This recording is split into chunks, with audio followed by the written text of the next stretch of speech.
flows between American Dam and Chamazal project, and Chamazal starts right there at Leon Street, which is not too far from where It's we're probably going. about 4 or 5 miles. It's about a mile to. That's it. We're up about a mile. That's the area that IBWC failed to clean up this year before irrigation season? Oh, But sorry. between the International Dam and the American Dam, it's plugged up too. Yeah, Yeah. that's about 3 miles. Yeah, but Mexico had to bring in 3 excavators. Once they released water, they couldn't get their water at the second mother. So they had to bring in 3 excavators and slow down their release, dig out a channel so they could get their water. That's how bad it was. Of course, Mexico's part of the International Boundary Commission too, Mhm. so their commissioner dropped the ball too. Yeah, am I misremembering? I thought Mexico had agreed to do a certain. Well, their section, that section right there is the responsibility of the US IBWC. Because Mexico did, from Zaragoza Bridge, That was all in Mexico. Mexico did all that. And from there down, it's Sorry, fairly I read that decent. statement. It's very nice and clean. In fact, So Mexico had to do it. they took down everything that the Tijuas utilized for their religious ceremonies. So they had to count on us It is to not quite. provide, or let them go into the Riverside Canal to get some of that vegetation that they need. Well, remember when John Bernal was the commissioner, and they had some big deal with the environmental groups, and because they had to have those islands, or they were not supposed to tear them out, or remember all that stuff? I don't remember, there is some kind of an agreement that exists. Remember that he cut a deal, and they're not supposed to cut the stuff in the flood channel, and, They won't move unless they go check with Beth Bardwell from Audubon. yeah, there was something, I remember, they signed an agreement with it. Yeah.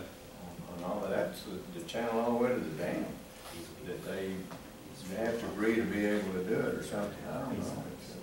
That happened a long time ago, and I remember that. Those who went closer Remember to that she the got old- up all out in arms against me because I've had that proposal to maybe one of these days channel our water to come all the way from Caballo all the way to El Paso or place it underground, and she got all upset about Yeah, that. we were all trying to get a pipeline built, so we wouldn't have to worry about all this stuff if that ever happened. So I skipped over item D because Excuse me just a second. we, See, I'm so sorry. I've got to go back to that grant contract. Mhm. I had not seen that before the meeting began. And in looking at it, I spotted just a couple of things that we didn't address in the resolution. The name of the district is incorrect. They left out the word county throughout the agreement. okay. So the resolution just needs to say that the contract's improved with the correction of the name of El Paso County. County water improvement. Water And I brought that improvement. to their attention. Well, you know, normally you're gonna see that, contracts like this reciting that the state of Texas is contracting through its water development board. Of course, they've got help from the AG's office, so you have to presume that they've got it right. Wouldn't hurt to ask them. The other thing is, if it calls for signature by Chewy as general manager, which normally y'all don't do, you could authorize it, but you need to put it in the resolution if you're gonna do it. Because there's no general law that authorizes it. That's why I say make the resolution right, so that our action takes, it's done, we don't have to All right, to make the resolution right then, it's corrected, and I want to hear a vote by everybody that the name of the district is corrected, and the general manager, Mr. Jesus Reyes, is authorized to sign the contract in behalf of El Paso County Water Improvement District Number 1. Do I hear a motion to, I guess, to amend the other motion? Amended? Yeah, Right, to restate the original. Indar makes that motion, Larry seconds. Larry seconds, all in favor, say aye. All opposed, same sign. And Sharon, you need to make sure you get all that stuff properly put in the minutes. So. All right. I skipped over item D because we wanted to discuss that in the closed. Well, let's do this. Let's just announce that pursuant to Texas Government Code Section 551.071, this item D of the general manager's report should be moved to the closed session since I have received a copy of a letter from the United States by its Assistant Attorney Harold Brown that condemnation proceedings have in fact been commenced against the El Paso District, and it is in litigation at this time, and therefore should only be considered by the board in closed session. You got all that right? Thank you, Jim. I recorded it. Okay, And that's all I had. Unless you don't have any questions? okay, Pete's not here, right? No, Pete's not Oh, no, here. we gotta get the district engineer report. Yeah. Almost forgot the most important. So Robert's not here, but I'm Little Rob. That's our pattern, that's our water below the Mesilla Dam this year. So these fluctuations, these daily fluctuations range from sort of a minimum of 50 CFS to a maximum of what happened yesterday, as you see at the very end, of 200 CFS. Wow. None of those big peaks, this one here was not, this is the one where we, I guess, people at the end of the district appreciate we use that water to remove some of the sediment and a few other things because it was way more than we could handle, and that was a major mistake. But then, 2 weeks later, we get this, where eBay just decides to take 150 of CFS of our water. We had a big issue with that in the operating agreement. We were told that would never happen again, right? Judy, they Right. promised me, It won't till the next time. and it happened yesterday. They'll say, what happened yesterday? Same thing? Same thing, this was July 4th weekend right here. We got a bump of 100, remember our order below Mesilla is almost constant.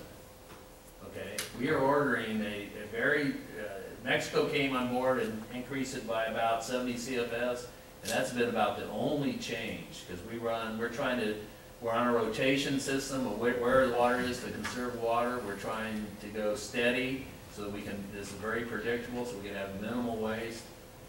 Worked very well for us last year. Last year, this pattern wasn't anywhere close to this. It was much more steady. We know the system could be done that way.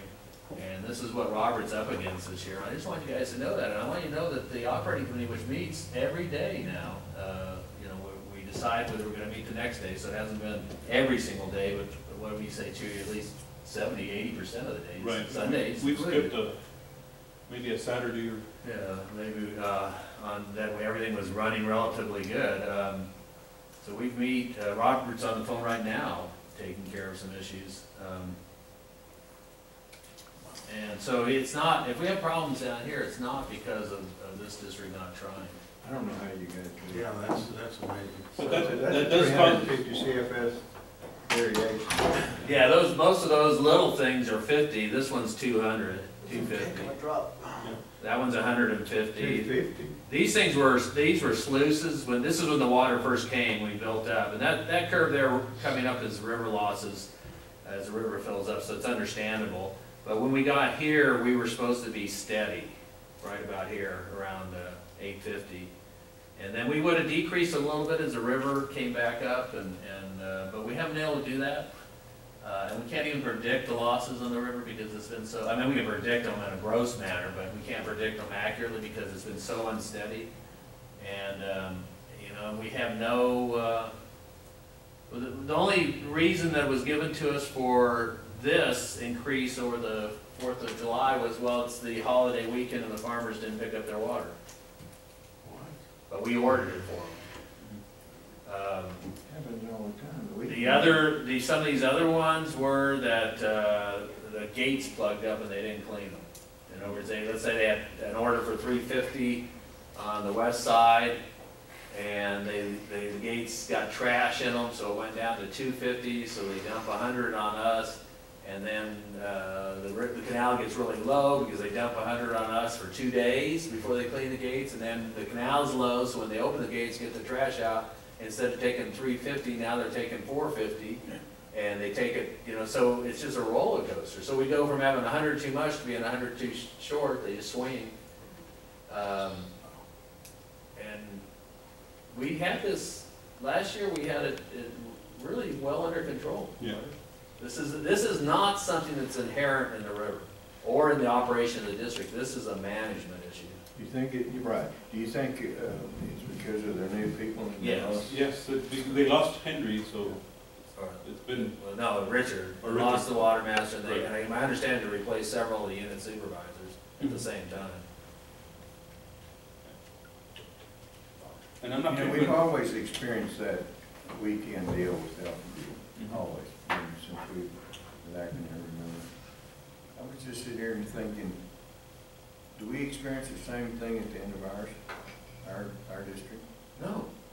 You can testify, the guy who lives at the end of our district is, he was lucky for us to get the green water out of there. We used some of this waste to get it out. I'm not talking about under these conditions, under normal operating conditions.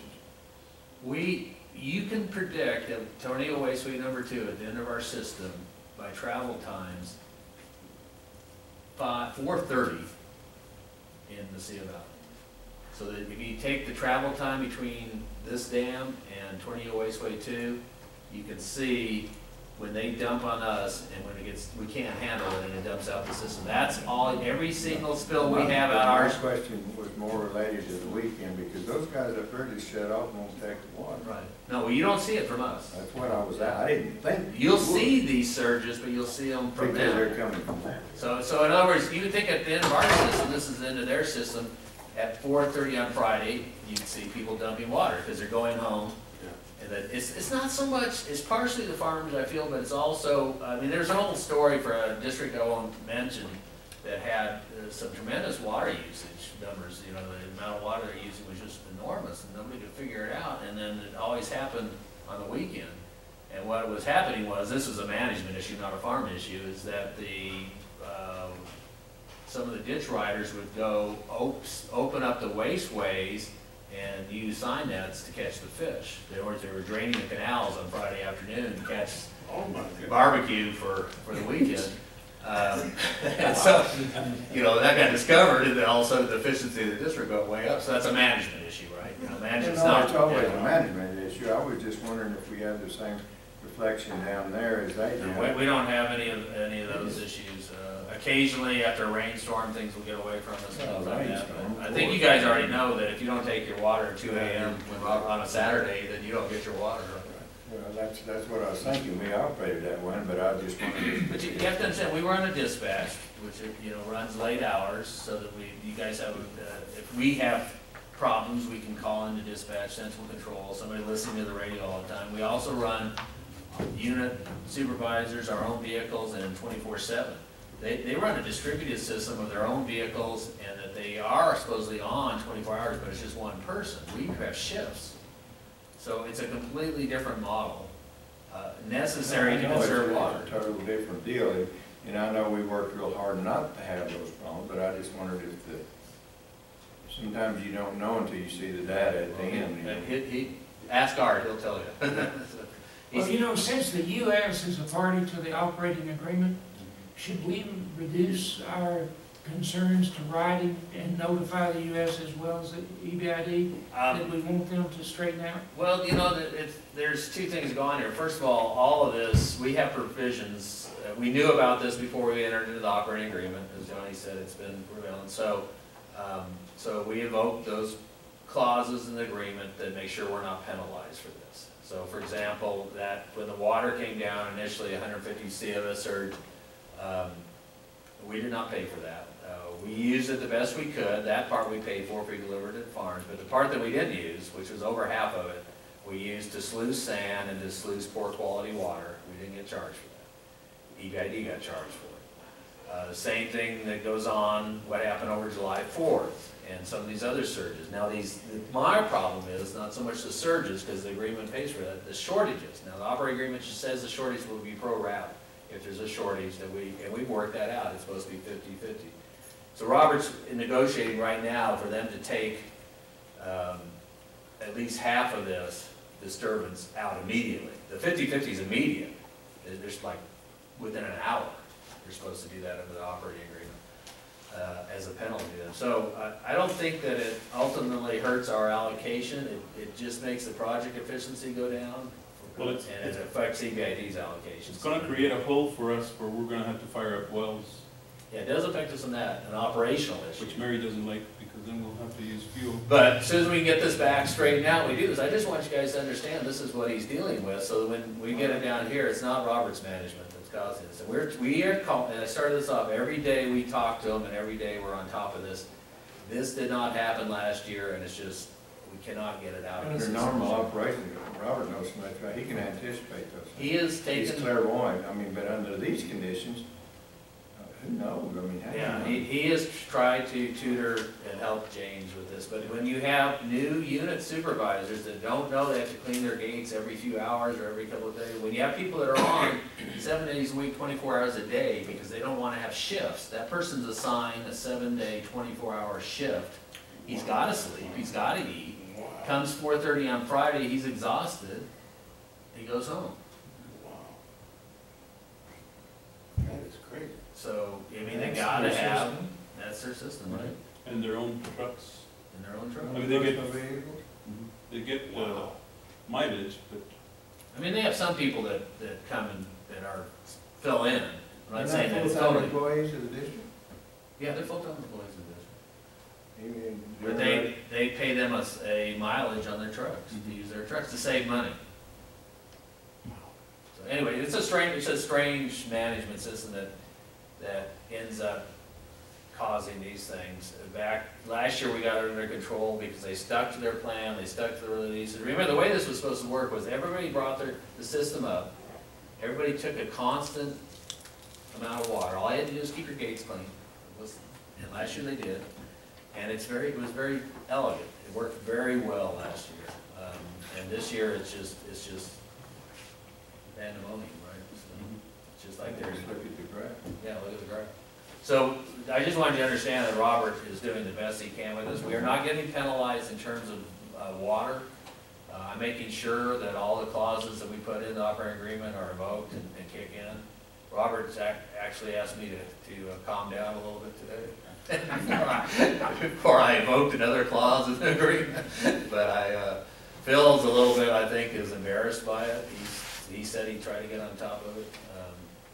But it's just I think it's a sign of when you reduce your resources below the level of what's necessary to manage a system, that it becomes chaotic. So unfortunately, I guess because of the drought, they laid off a lot of people. But is that the way they always ran the district before? No, but I think that it has been since way for at Always least 10 been years, tried. right? Been that way for a while. yeah, it's been like that for. Before the drought. Yeah, before the drought. It wasn't an issue before the drought. Remember, they just dumped this stuff on us all the time, right? So the guy can take the truck and go dancing or whatever, I mean, and show up 2 or 3 days later, and, I mean, Well, I imagine if he didn't show up the next morning, there may be but problems. they, I mean, they don't have 24/7 surveillance of the canals. Right. The point, I guess I misstated. Or supervision. Yeah, supervision, but I mean, but they're watching it.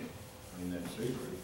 A canal, you have to watch it, you can't guess what's happening. It's like leaving an irrigation by itself. You can do. You can't do I don't know. With a well, you can, but not with a, So, you know, I don't think it's, we may have, I don't want to overstate the situation, but it's clearly, that speaks for itself. So whatever level of management they have in the canal is inadequate, I think. Whether they have somebody out there that they're shift changing with or doing something, if there's a tag team, we don't know that level of detail. We just know that their management thinks a complete different model from ours.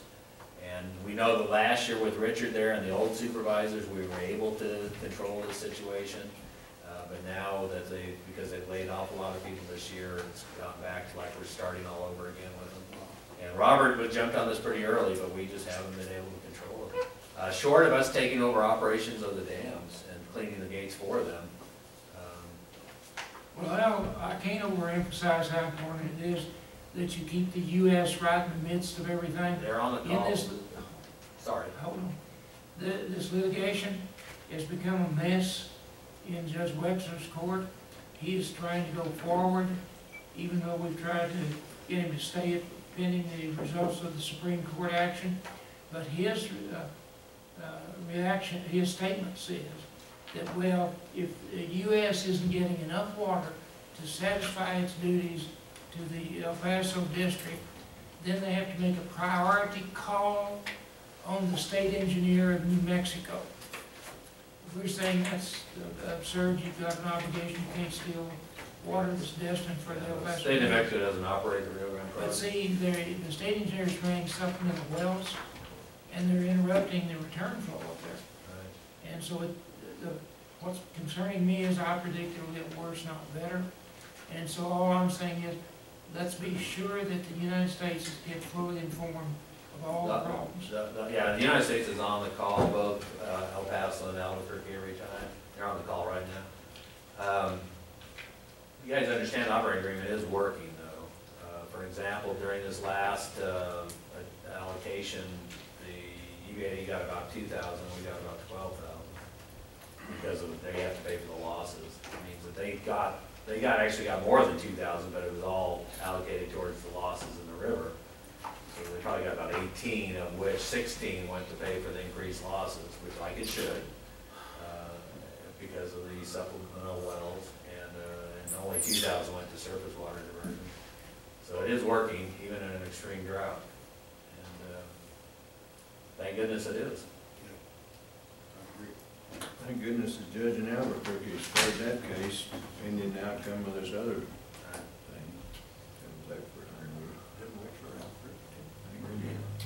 Is there in the operating agreement anything to do with that inefficiencies that we have? Yeah. We'll pay for it.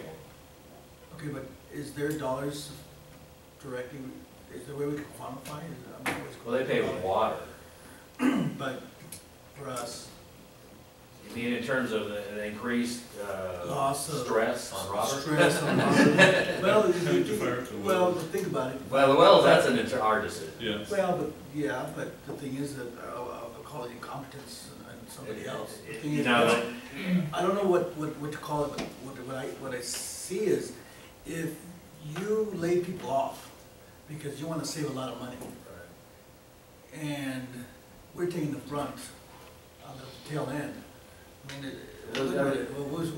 you know, it was very difficult to negotiate the operating agreement, as people who were at that, Johnny and Jim, and Chewy and me, and I would say that it was very, probability of successful negotiation was very low, and then we all achieved it. We were, you know, very thankful that we were able to, and I can guarantee you there wasn't one additional condition we could have put in that, at the point that it was agreed upon. Well, see, the operating agreement, Miguel, controls the division of project waters received for the two districts, EPCWID and El Paso. And I certainly agree with Al that it's been a godsend, and it does work for that purpose. But on the other hand, the case in the Supreme Court that's been filed by Texas says, look, even though you're making your delivery into the reservoir, required by the Rio Grande Compact, you allow people, New Mexico, you allow people to go in and steal it back below Elephant Butte and Caballo dams.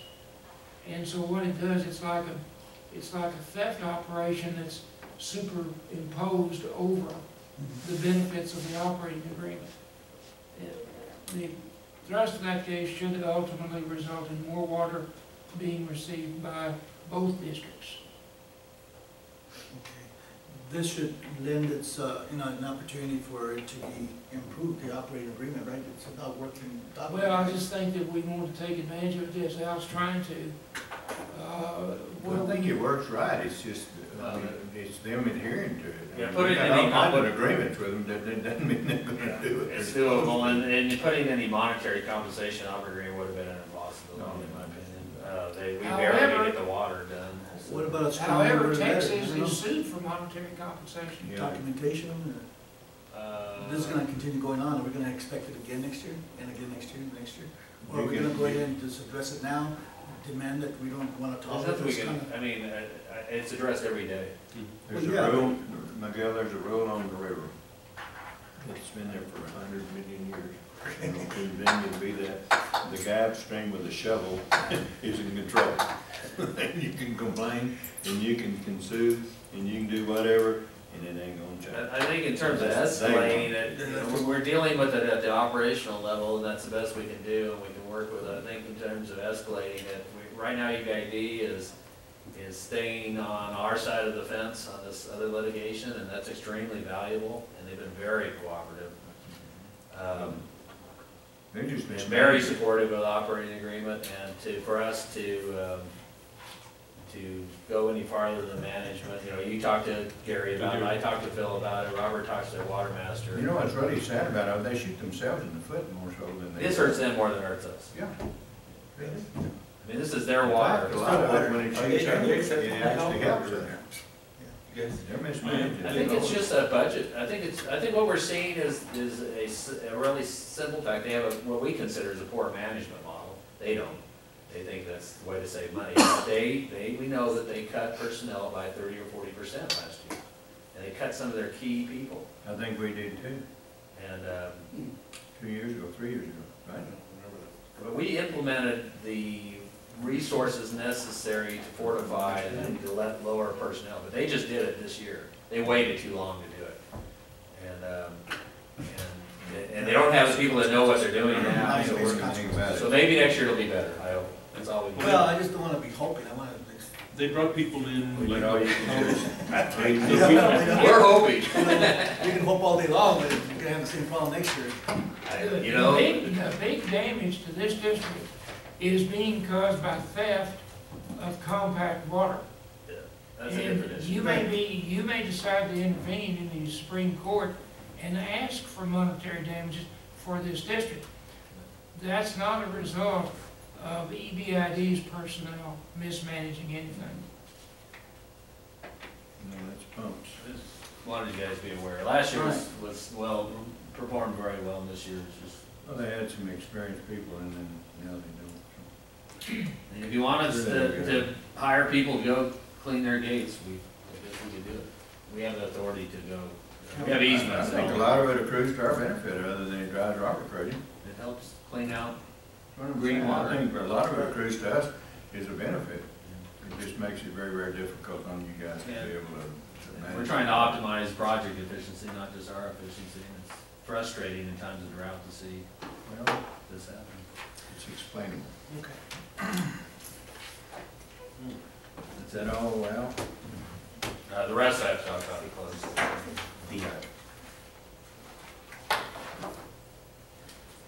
Well, Pete's not here. He's in Yawland, or was. All right, I guess Jay. You got some Yeah, I got moved to closed session. Great, I just got 3 of them. No action on tech? No action. Which one are you talking about? 7, Oh, yeah. 8, no 7, action. 8, 9, and 10. There's no action. Yeah, there's no action on any of those. Yeah, it's closed session.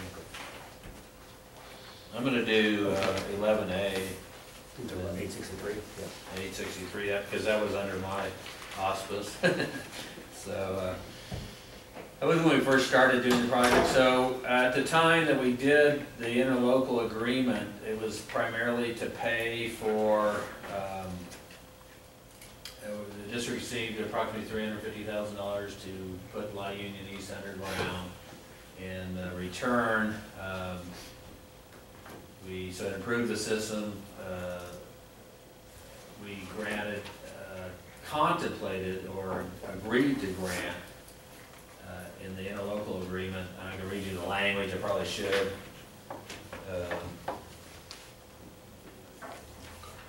EPCWID shall grant to CISD a permanent easement upon and across the portions of La Union laterals shown on engineering drawings attached to Exhibit B. The parties shall obtain a meets and bounds description for the easement. The form of the easement shall be substantially as provided in Exhibit A, and such easements shall be a permanent easement. So this is an agreement to agree. The best kind. Yeah, the best guide. when we got to, so the first thing we had to do is get a survey.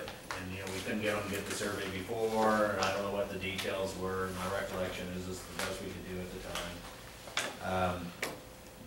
They never got the survey and we wouldn't do it. We weren't, even though it says shall, the party shall, we interpret that as you need to pay for the survey. They finally paid for the survey, is that right? Yes. So how many years has this been that we wouldn't pay for the survey? 5. 5.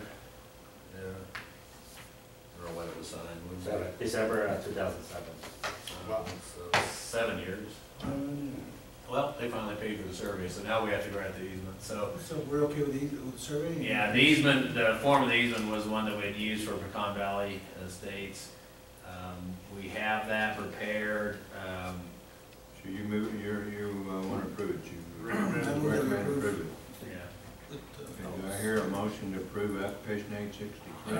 Has Bill gone over the easement? Yes. I vote to approve. Because I remember, I worked on that Pecan Valley deal, and I remember we had lots of problems with it. Yeah, but it is The work's already done, right? substantially, yeah, it's all done, and I mean, the only thing is we never could issue the easement because we never had a survey. I can't issue the Now I've got a easement. motion to We approve have a survey application now. 863, do I hear a second? You made the motion. I made the motion. Okay. So are we granting the No, easement second. now, or we're agreeing to grant it at some point? I believe You're granting it now. We're granting the easement based on the original discussion and terms. Right. There was one condition that has never been The met. It's survey not was been met, it's met, so Okay. Thank you. Okay, it's been moved and seconded, we approve application 863. All in favor say aye, all opposed same sign, motion carries. Application 14. Now, cheers. Okay. Application 1450, so last month, Dr. Al Blair presented an application 1450 for, What oh, are I'm impressed. from TxDOT for the construction of a new box culvert here at the Franklin Canal, coming into Faven and Socorro Road. The board counteroffered, TxDOT accepted the counteroffer, and basically. They have or have not? They did, They did. they accepted. That's the one over there We can that, ask them that. dangerous. Border patrol, that yeah, dangerous. crossing Yes, over. in Faven, Yeah, there's but been no, numerous accidents. They have some sort of policy that you can only go so far Well, before. that place really needs fixing. It's Yes. very, very Yeah, so- dangerous. So we're, in other words, we're good. I thought I made another 7-year mistake, that I didn't get something done, but No, they were content to get on with the project. So, yeah, they've accepted the counteroffer, and basically, we've got the paperwork to provide them with the easement to use as a surface, to use the surface of the Franklin Canal there and continue with construction after irrigation has finished. Okay, so I need a motion to approve the application 1450. I move to approve the application. Miguel makes the motion. I second it. Larry seconds. All in favor say aye. Aye. All opposed, same sign, motion you carried. want me to do C? And keep in mind that this will put the Franklin Canal out of commission downstream from there till they do this construction. There's not much left. But they're gonna do it after the season, right? Yes, after the irrigation season, we'll be running return flow. No, I talked to her. Just go ahead. Yeah, no, Well, below that, What do you need to it do? just goes There's not much left. Yeah, yes. So you're running, You can run it from. Going back to what it was. Yeah. It got suspended and now it's. Is there a time limit on this project? I mean, would people continue going into the following year because they can't? November through February 15th. And is there language saying that in the event that they extend? Oh, it, yeah. That, They have to get It's it. Let's come back and get you guys. okay, as long as it's. It's in the plans, and yeah, Okay. they understand the process, the procedure as far as the time frame for, irrigation. So they're gonna start in November. They are gonna start either the end of October, November, yes, because, even though the irrigation season might end as far as project water, they understand we do have effluent and being at the Franklin. They're not gonna be anything much call for that time of year. Right. So, yeah, I guess as far as September, they can't continue September, October till Okay, item C, the end. application 1649. This is a property located on the west side off of Montoya Road and Mulberry. This property had water rights assigned, and they were essentially suspended, 73, removed in 73. So I, By the request of the owner. yes, How were they Wait a minute. They were How was suspended. it supposed to happen? there was a time frame, I believe, when, the The Bureau, illegal suspensions that the Bureau allowed have those, yeah. shepherded? I don't know if they're illegal or not. They didn't want to pay the taxes anymore, and so, So they essentially gave so the that water. was that, they had to be approved by the district. We can go Stick back to and the facts. forth. Yeah. Yeah, there are numerous properties that, They wanna that pay the 73, taxes. 74, they were. Well, and then we had to approve it, and Reclamation had to approve it. and we did. 73, 64 is for Ed Pfeiffer, Yeah, that's that's Reclamation. even Oh, before me. yeah, Yeah, you're right. And George ran the district then. that was Oh, even before me, yeah. Anyways, So- it was originally classified as irrigable, and we're just returning it to that classification. Yes. Do I hear a motion to So approve moved. application 1649? Indar makes motion, second. I second. Larry seconds, all in favor say aye. Aye. All opposed, same sign. Okay. Thank you. Number 12, do we need to go into closed session for number 12? Yes.